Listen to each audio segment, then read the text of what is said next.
അയ്യോ,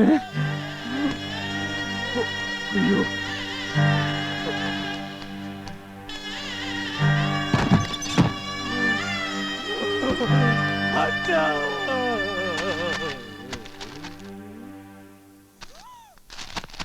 എന്താണ് അച്ഛൻ മരിച്ചില്ലേ? എന്താ ഈ കാണിക്കണത്? അളിയ മരിച്ചു എന്ന് പറഞ്ഞത് ഞങ്ങളുടെ അമ്മാവനല്ല, അളിയന്റെ അമ്മാവനാ. പൊന്നമ്മാവൻ. അതേതമ്മാവൻ?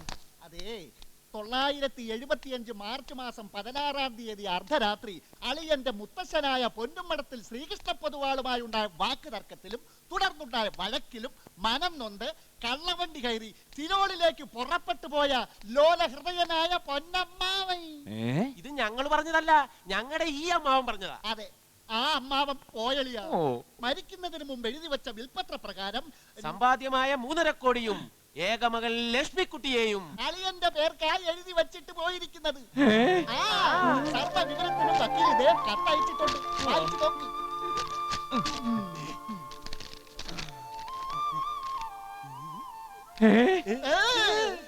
വിഷ്ണു, പൊന്നനെ കണ്ട ഓർമ്മയുണ്ടോ നിനക്ക്? ഇതാ നോക്ക്.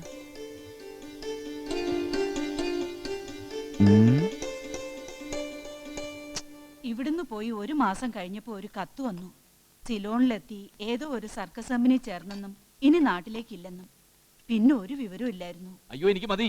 കുറച്ചും കൂടെ കഴിക്കടാ, വല്ലാണ്ട് ക്ഷീണിച്ചു പോയി. എന്നാൽ ഒരു ബന്ധവും ഇല്ലായിരുന്നിട്ടും മരിക്കുന്നതിന് മുമ്പ് ഒരു സുപ്രഭാതത്തിൽ സ്വത്തുക്കൾ മുഴുവൻ എന്റെ പേർക്ക് എഴുതി വെക്കാന്നൊക്കെ പറഞ്ഞ അതാ മനുഷ്യന്റെ ഓരോ യോഗം എന്ന് പറയുന്നത്. മതി. അതൊക്കെ കഴിക്കടാ. 30-ാമത്തെ വയസ്സിൽ രാജയോഗം തെളിയുന്ന നിന്റെ ജാതകത്തിലുണ്ട്. അല്ലമ്മേ, ഈ ലക്ഷ്മിക്കുട്ടിക്ക് ഇപ്പൊ എത്ര വയസ്സ് വരും? 30-ാം പിറന്നാളിന്റെ തലേന്നാ പൊന്നൻ നാട് വിട്ടത്. അങ്ങനെ നോക്കുമ്പോ ഒരു 10-18 വയസ്സിന് മേലെ കാണാതിരിക്കില്ല. അതൊന്നും പറയാൻ പറ്റില്ല. ചിലപ്പോ അമ്മാവിനെ ഈ അടുത്ത കാലത്തെങ്ങാനും കല്യാണം കഴിച്ചെങ്കിൽ ലക്ഷ്മിക്കുട്ടിക്ക് ഒരു 2 3 വയസ്സേ കാണൂ. ഇടി നിന്നെ ഞാൻ. അത് ശരി, ഏട്ടനിപ്പോ 3 കോടിയേക്കാളും ലക്ഷ്മിക്കുട്ടിയുടെ കാര്യല്ലേ? നിന്നെ ഞാൻ. അളിയാ, അമ്മേ, അളിയൻ ഇങ്ങനെ സാമട്ടിൽ നിന്നാൽ എങ്ങനെയാ? ഇന്ന് തന്നെ ടൗണിൽ എത്തണമെന്നല്ലേ വക്കീൽ കത്തിൽ എഴുതിയിരിക്കുന്നത്. ഞങ്ങൾ റെഡി. ലക്ഷ്മിക്കുട്ടിയെ കാണാൻ പോകുമ്പോ അളിയന്റെ നിലയ്ക്കും വിലയ്ക്കും അനുസരിച്ചുള്ള ഗമ ഞങ്ങൾ കാണിക്കണ്ടേ? ഇതൊക്കെ മേടിക്കാൻ കാശ് എവിടുന്ന് ഊതി കിട്ടിയതാണോ? തകിലും നാദസ്വരവും ഞങ്ങള് വിറ്റു. ഇനി അതൊക്കെ എന്തിനാളിയാ? 3.5 കോടിയല്ലേ നമുക്ക് കിട്ടാൻ പോകുന്നത്. നിങ്ങൾക്ക് കിട്ടുന്ന വട്ടുണ്ടോ? പണ്ടം കണ്ട് പിണങ്ങി പോയൊരു പൊന്നമ്മാവൻ ചാകാൻ നേരത്തെ സ്വത്തുക്കൾ മുഴുവൻ എന്റെ പേർക്ക് എഴുതി വെച്ചു പോലും. ഇതൊന്നും വിശ്വസിക്കാൻ ഞാൻ അത്ര മണ്ടൊന്നുമല്ല. ഇതൊക്കെ ആരോ പറ്റിക്കാൻ വേണ്ടി വെറുതെ എഴുതി അയച്ചതല്ലേ. ഞാനില്ല അങ്ങോട്ടും. ഒരു 3.5 കോടിയും ഒരു ലക്ഷ്മിക്കുട്ടിയും. ഒരു വക്കീലും കക്ഷിയും തമ്മിലുള്ള ബന്ധമായിരുന്നില്ല ഞാനും പൊന്നൻ സാറുമായിട്ട്. അത് തുടങ്ങിയിട്ട് 10-20 വർഷമായി. എന്നിട്ടും വിൽപത്രം തയ്യാറാക്കുന്നവരെ ഇങ്ങനൊരു മരുമകനെ കുറിച്ച് എന്നോട് സൂചിപ്പിച്ചിട്ടേ ഇല്ല. വീട്ടുകാരുമായിട്ട് അത്ര രസത്തിലായിരുന്നില്ല അല്ലേ? അയ്യേ, എന്താ ഇത്? എന്നാൽ ഇത്ര പെട്ടെന്ന് അമ്മാവൻ. ഇനി അതോർത്ത് ദുഃഖിച്ചിട്ട് എന്താ കാര്യം? വീട്ടുകാരുമായിട്ട് പിണക്കത്തിലായിരുന്നെങ്കിലും എന്നോട് വലിയ കാര്യമായിരുന്നു അമ്മാവന്. എനിക്ക് മാത്രമേ കത്ത് എഴുതുള്ളായിരുന്നു. കഴിഞ്ഞ കത്തിലും കൂടി എഴുതിയിരുന്നതാ. എന്റെ കാലം കഴിഞ്ഞ പിന്നെ ലക്ഷ്മിക്കുട്ടിക്ക് ആരുമില്ലെന്നും അവളെ നിന്നെ ഏൽപ്പിക്കണമെന്നൊക്കെ. അപ്പോ മരണം മുന്നിൽ കണ്ടിരുന്നു എന്നർത്ഥം. അല്ലെങ്കിൽ പിന്നെ ഇത്ര തിടുക്കപ്പെട്ട ഒരു വിൽപത്രം തയ്യാറാക്കേണ്ടിയിരുന്നില്ലല്ലോ. ഏതായാലും വിവരങ്ങളൊക്കെ നേരത്തെ അറിഞ്ഞ സ്ഥിതിക്ക് ഇനി ഞാനായിട്ടൊന്നും ബോധിപ്പിക്കണ്ടല്ലോ. ലക്ഷ്മിക്കുട്ടി അവിടുന്ന് പുറപ്പെട്ടിട്ടുണ്ട്. എത്തിയാലുടൻ നിങ്ങൾക്ക് ഒരുമിച്ച് മടങ്ങാം. കടലാസുകളൊക്കെ ശരിയാക്കാൻ എനിക്ക് കുറച്ച് സമയം വേണം. അതുവരെ ഇവിടെ താമസിക്കാൻ വിരോധമില്ലല്ലോ. ആയിക്കോട്ടെ. എന്നാ പിന്നെ പണത്തിന്റെ കണക്കും കാര്യങ്ങളൊക്കെ നമുക്ക് നാളെ സംസാരിക്കാം. ഞാൻ ഇറങ്ങട്ടെ. പ്രധാനപ്പെട്ട ഒരു കേസ് ഉണ്ട്, ഞാൻ കോടതിയിലോട്ട്.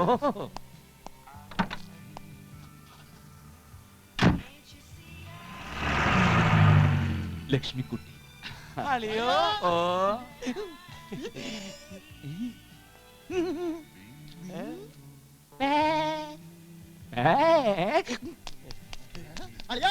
അളിയോ,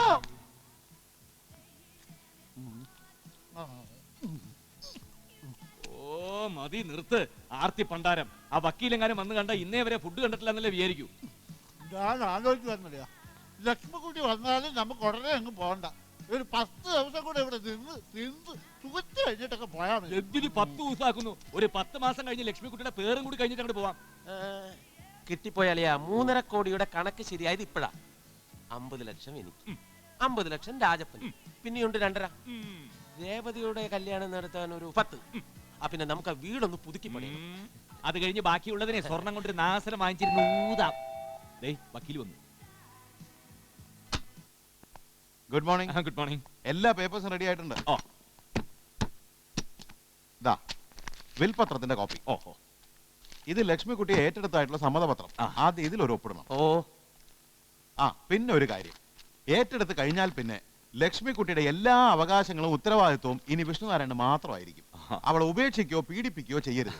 അങ്ങനെ വന്നാൽ എനിക്ക് നിയമപരമായി വിഷ്ണുവിനെതിരെ നീങ്ങേണ്ടി വരും. അയ്യോ എന്താ സാർ ഇങ്ങനെയൊക്കെ പറയുന്നത്? അവൾക്കിനി ഞാൻ മാത്രമല്ലേ ഉള്ളൂ. ജീവിതകാലം മുഴുവൻ ലക്ഷ്മിക്കുട്ടിയെ ഞാൻ പൊന്നുപോലെ നോക്കിക്കോളാം.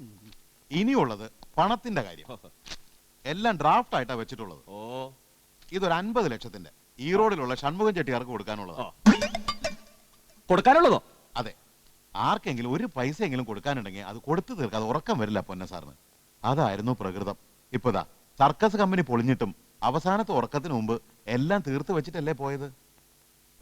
പിന്നെ ഒരു 65 ലക്ഷം തേലത്തെ മരുന്ന് നായകത്തിന് കൊടുക്കാൻ. അപ്പൊ ഈ 3.5 കോടിയും കടം തീർക്കാനുള്ളതാണോ? ഏയ് അല്ലെന്നേ, ഒരു 10,000 രൂപ വിഷ്ണുനാരായണന്റെ പേർക്ക് മാറ്റി വെച്ചിട്ടുണ്ട്. ഇതാ അതിന്റെ ചെക്ക്. കൊടുത്തു തീർക്കാനുള്ള പണം മുഴുവൻ ഡ്രാഫ്റ്റ് ആയിട്ട് സൂക്ഷിച്ചുകൊണ്ട് ഞാൻ തന്നെ ഇത് കൈകാര്യം ചെയ്തോളാം. എന്നാലും വിൽപത്ര പ്രകാരം വിഷ്ണുവിനെ ബോധിപ്പിക്കേണ്ടത് എന്റെ കടമയാണല്ലോ. ഞാനൊന്ന് താഴോട്ട് ചെല്ലട്ടെ. ലക്ഷ്മിക്കുട്ടി ഇപ്പൊ എത്തും. പുറപ്പെടാൻ തയ്യാറായിക്കോളും. അവള് വന്നാൽ റിസപ്ഷനിൽ നിന്ന് ഞാൻ വിളിച്ചു പറയാം. എന്നാലും അളിയാ, ഇതൊരു കൊടും ചതിവായി പോയി.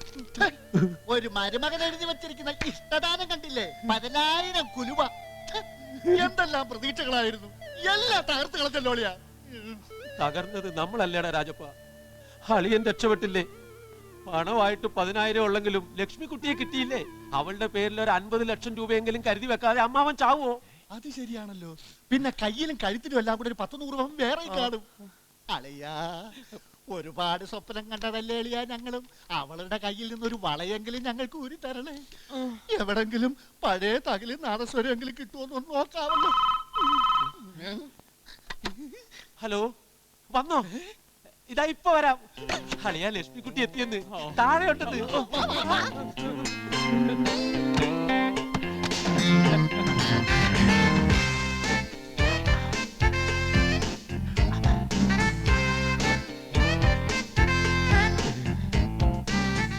കയ്യിലും കഴുത്തിലും കാതിലും ഒക്കെ ഇഷ്ടം പോലെ ഉണ്ട്.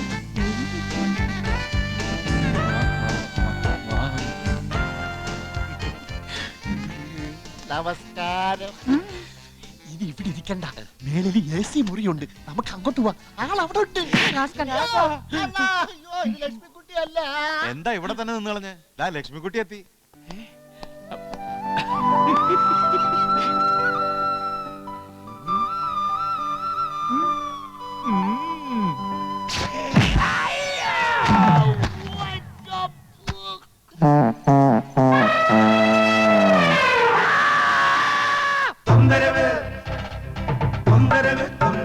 അയ്യോ എന്തൊരു തൊന്തരവ്, ഇതെന്തൊരു തൊന്തരവ്. വല്ലത് പറ്റുവാളിയാ. പൊന്നൻ സാറിന് ജീവനായിരുന്നു ഇവളെ. ഇനിയിപ്പൊ വിഷ്ണു ആണ് ഇവളുടെ എല്ലാം. ആ ഒരു കാര്യം ഞാൻ മറന്നുപോയി. ഒരു കത്ത് കൂടി വിഷ്ണുവിന് തരാൻ വേണ്ടി അമ്മാവൻ എഴുതിയിട്ടുണ്ട്. പ്രിയപ്പെട്ട വിഷ്ണുക്കുട്ടന്, ലക്ഷ്മിക്കുട്ടി മദ്യപിക്കാതെ സൂക്ഷിക്കണം. സ്വന്തം പൊന്നമ്മാവൻ.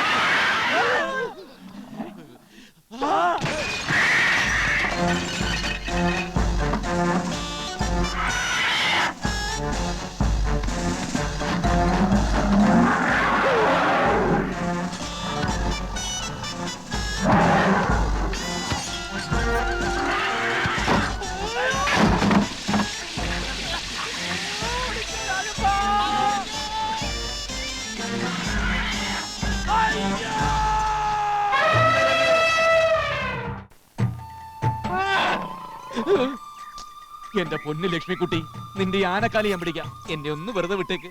ഒരുപാട് പ്രശ്നങ്ങളുടെ നടുവിൽ നട്ടം തിരിയുന്ന ഒരുത്തരാണ് ഞാൻ. അതൊന്നും പറഞ്ഞാൽ നിനക്ക് മനസ്സിലാവില്ല. ഞാൻ വിചാരിച്ച നിന്നെ തീറ്റി പോറ്റാൻ കഴിയില്ല. ചില്ലറ തീറ്റയാണോ നീ തിന്നുന്നത്? വല്ല തേക്കടിയിലോ മുതുമല കാട്ടിലോ നിലമ്പൂരോ ഞാൻ നിന്നെ കൊണ്ടുവന്നാക്കാം. ചെന്ന് കണ്ടു പഠിക്ക് ഓരോ ആനകൾ എങ്ങനെയാണ് അധ്വാനിച്ച് സ്വന്തം കാലിൽ നിൽക്കുന്നതെന്ന്. നീ കാരണം ഇപ്പൊ എന്തെല്ലാം പ്രശ്നങ്ങളാണ് ഉണ്ടായത്. ജീവിതത്തിൽ ഇന്നേ വരെ പോലീസ് സ്റ്റേഷനിൽ കയറിയിട്ടില്ലാത്ത ഞാൻ ഇപ്പൊ നീ കാരണം അതും ഉണ്ടായി. വേണ്ട വേണ്ട വേണ്ട, നിന്റെ കൊഞ്ചലൊന്നും എനിക്ക് കേൾക്കണ്ട. എന്തെല്ലാം മധുര സ്വപ്നങ്ങളായിരുന്നു. 3.5 കോടിയും മുറപ്പെണ്ണും മുറപ്പെണ്ണും ശാപം പിടറിയോടത്. കഷ്ടകാലത്തിന് ആ വക്കീലിന് എഴുതി ഒപ്പിട്ടും കൊടുത്തുപോയി. ജീവിതകാലം മുഴുവൻ പോറ്റിക്കോളാന്ന്. എന്റെ പൊന്നു ലക്ഷ്മിക്കുട്ടി, നമുക്കൊരു കോംപ്രമൈസിലെത്താം. നമുക്കിതേ ഇവിടെ വെച്ചങ്ങോട്ട് പിരിയാം. നിനക്ക് നിന്റെ വഴി, എനിക്ക് എന്റെ വഴി. ഭാഗ്യമുണ്ടെങ്കിൽ ജീവിതത്തിന്റെ ഏതെങ്കിലും ഒരു കോണിൽ വെച്ച് കണ്ടുമുട്ടാം സഹോദരി. ഇടയ്ക്ക് വെച്ച് ഏതെങ്കിലും ഒരു കൊമ്പനെ കാണുകയാണെങ്കിൽ അവന്റെ കൂടെ ഒളിച്ചോടിക്കോ, നിനക്കൊരു ജീവിതമായി. എന്താ സമ്മതിച്ചാ? ഇല്ലേ? ആ എങ്കി നിന്നെ കാണിച്ചു തരടി. ഓ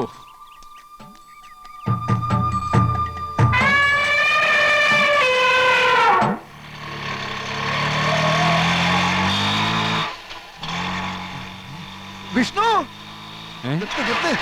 നിർത്തടോ. ഭൈരവ, കൊടുകൈ അറിഞ്ഞടാ, എല്ലാം ഞാൻ അറിഞ്ഞു. നീ ഭാഗ്യവാനാ. മനസ്സിൽ നന്മയുള്ളവരെ ദൈവം ഒരിക്കലും കൈവിടില്ല. നീ എന്തറിഞ്ഞു?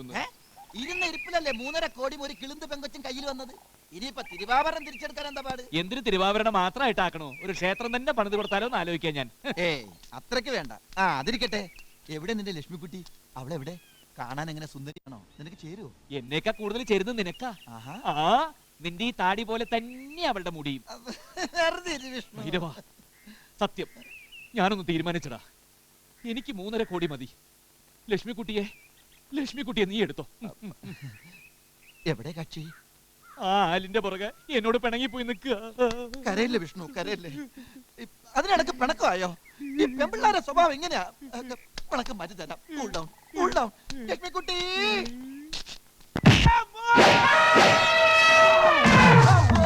ഭൈരവ, എന്താടാ? അവിടെ ഒരു ആന. അതാടാ ലക്ഷ്മിക്കുട്ടി.